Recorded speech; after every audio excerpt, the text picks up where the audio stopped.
Di mana hashtagnya adalah 20 tahun reformasi mention at Kompas TV. Di era Orde Baru, siapa berani kritik pemerintah? Di era Orde Baru, siapa berani berserikat untuk kritis pada pembangunan yang dijalankan oleh Orde Baru? 20 tahun reformasi, apa yang terjadi? Bagaimana menempatkan kebebasan berbicara, kebebasan berekspresi, seperti yang diperjuangkan oleh mahasiswa seluruh Indonesia pada waktu itu, dan menempatkannya dalam konteks kebebasan bicara ini, tetapi juga ada politik identitas. Bagaimana menempatkan politik identitas dengan kebebasan berbicara dan berekspresi? Apakah demokrasi juga mengizinkan atau membolehkan adanya politik identitas? Bukankah demokrasi menjamin siapapun bisa berbicara, siapapun bisa berekspresi? Itu yang justru dilawan pada waktu Orde Baru. Terima kasih Mbak Rosi. Jadi saya suka kata-kata filsuf Prancis, eksistensi mendahului esensi. Wadah mendahului isi. Sop yang enak hanya bisa dinikmati kalau kita bisa meletakkannya dengan berbagai macam bumbu yang berbeda dalam mangkok yang sama. Selama bumbu-bumbu yang berbeda itu ditaruh dalam mangkok yang sama, mangkok demokrasi, mangkok keindonesiaan bisa kita nikmati.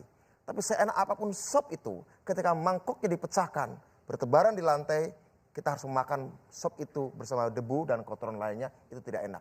Artinya, kebebasan berbicara, kebebasan berorganisasi, kebebasan berekspresi sebagai esensi dari demokrasi tidak boleh merusak eksistensi bernegara, berkonstitusi, dan berdemokrasi itu sendiri.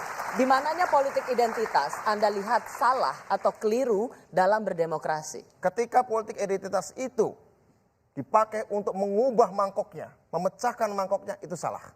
Identitas bukan cuma agama. Bukan cuma agama. Etnis, bisa etnis, ras. bisa ras terutama. Identitas yang dibawa dari lahir, yang orang nggak tahu apa-apa, tiba-tiba dia harus menjadi Cina, menjadi India, menjadi Arab, menjadi Jawa. Tiba-tiba dia harus dipersalahkan. Ini melawan kodrat, melawan keadilan. Ya. Nah, karenanya masalahnya, Rosi, ini bukan cuma fenomena Indonesia.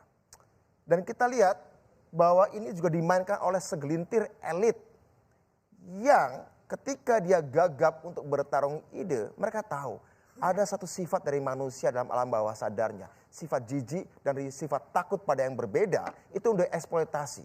Dieksploitasi dengan teknologi, dengan big data, dengan mesin yang sekarang ini memenangkan pemilu di Amerika, memenangkan Brexit di Inggris, memenangkan pemilu di beberapa negara Eropa, dan sudah diuji coba, ada yang gagal, ada yang berhasil juga di Indonesia, dan barangkali akan diuji coba Saya untuk pemilu-pemilu selanjutnya. Saya selanjutnya. berikan kesempatan pada yang lain.